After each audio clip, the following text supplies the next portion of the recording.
Hey YouTube, Jay Green 302. I'm going to call this one, I don't know, defining the problem. Maybe, what are you preparing for? I don't know. I'll figure it out later. The subject is, are you preparing for the right thing? Wrong words, close enough. Haven't been putting out any videos. I've been in a quandary. It's the only thing I can describe it as, a quandary. My job training, my life, has told me, always prepare for the worst and pray for the best. And I strongly believe in it. I'm the king of falling down and getting back up. It's when I'm up and everything's really good that I start getting very nervous, because I know somebody's going to knock the stool out from underneath me.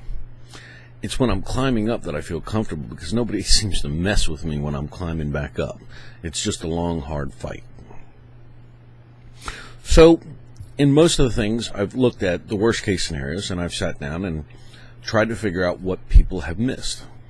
It's the things that, I'm not going to tell you the obvious. I'm going to tell you the things that I see people not thinking about. And for me, it starts with food, water, shelter. You have to breathe, you have to eat, you have to drink, you have to poop, you have to pee, you have to be able to sleep and not freeze to death or overexposure to heat. If you cover these, the rest of them seem to be a lot more minor problems. And I look for the problems in the hardcore stuff, and I've tried to put it out there. So, a lot of it can work during an EMP blast. If the electric goes out, the hospitals goes down, the police and the cars, and nothing works, a lot of these things work. If, I don't know, if the power grid goes down, if a major hurricane or the weather just turns ridiculous, or whatever. You gotta be kidding me. But what if it's a pandemic? And what if it's whatever, economic collapse? You kind of walk through it. All of these are like major shutdowns. 3 times a week, for several hours a week, I'm on the phone with a buddy of mine, and we're hashing on this constantly. And up until recently, every Thursday night, with another group, I sit down and for a couple hours we talk about what's important and slightly less extreme. So what am I getting at? I'm babbling on, blah, blah, blah. Get to the point. Here it is. Are you preparing for the right thing? And for the last 2 months, I've been asking myself, have you been going in the wrong direction? How about this one? What if it's not a sudden problem? What if it's a slow introduction of the police state? And what if it's a slow economic demise, where gradually people become more and more unemployed? More and more people are losing their homes to foreclosure. More and more people are finding they have nowhere to live and can't afford a place to rent, and crime is gradually going up, but the rule of law is still in place. What if that is what you should be preparing for? And what are the things you should be doing? We've hashed this. There are no good answers. Well, I'm going to keep my job, and I'm going to pay down my debt, and I'm going to do sensible investing, and I'm going to have a little cash on hand, blah, blah, blah, blah, blah. If you lost your job right now,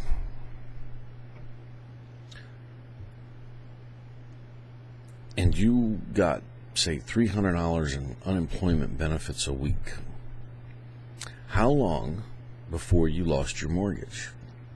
How long before you lose your car to repossession because you haven't been able to make the payments? how long will anything last once the income disappears? This is the problem that I've been wondering about. What if all of this goes into foreclosure? No job, everything that I've stored and stocked up is about to be taken away. I have no money. I could move it into, some storage unit. But if I lost the ability to pay, guess what? There goes all my supplies. Well, you got a survival RV. Yes, I do. But without a sewage hookup and without a water hookup, and if you've checked on RV parks and found out how expensive that is, holy crap, not a good solution. Could you run a pipe and you do some? Yes, but it's illegal. So here you are in an RV with all your gear, and they find out that you're dumping raw sewage. State comes in and takes everything away. Back to it. You're in that shade of gray. It's not absolute dark and it's not absolute light. It's right in the middle. What do you do then? How do you protect yourself? I bring all this up because I normally don't get into the political play. But if anybody who's been watching the news has seen the increased military presence in the police departments, the military gear, Homeland Security buying enough ammunition to maintain a 30-year war at military levels, all the executive orders, the crackdowns, the sudden desire for the whole country to be disarmed, while at the same time the country is arming every domestic agency that they've got. The U.S. government has been buying $40 billion in home mortgages per month. The economy is not getting better. The country is going into debt. Sequestration is coming. And fuel and food prices are going up. And now they want $9 an hour minimum wage. Folks, it's looking like the slow grind. I don't want to get into the politics, but I do know that you can't hardly find a firearm. They're overpriced. You can't find ammunition. They say that they want to take the guns away, but they've armed you to the hilt because this man has sold more guns and ammunition than anybody in the history of this planet. The economy is bad, and this week, which would be the week of, so it's 2/21/2013. Starting Monday, gold suddenly started tanking along with silver and palladium. All the precious metals suddenly started going into free fall. Gold dropped $100 an ounce in 3 or 4 days. I mean, it tanked.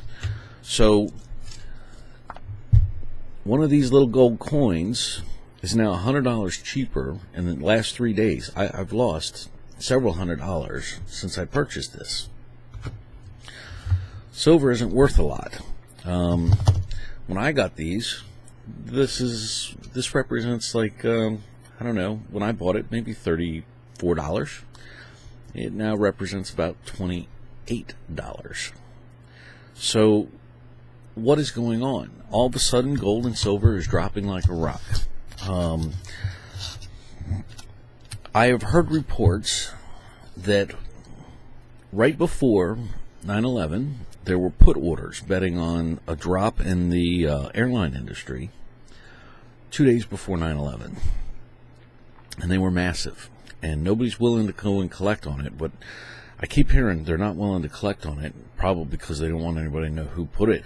But if you put an order in like that, they know damn well who put it. And since nobody's saying anything about it, I question that information.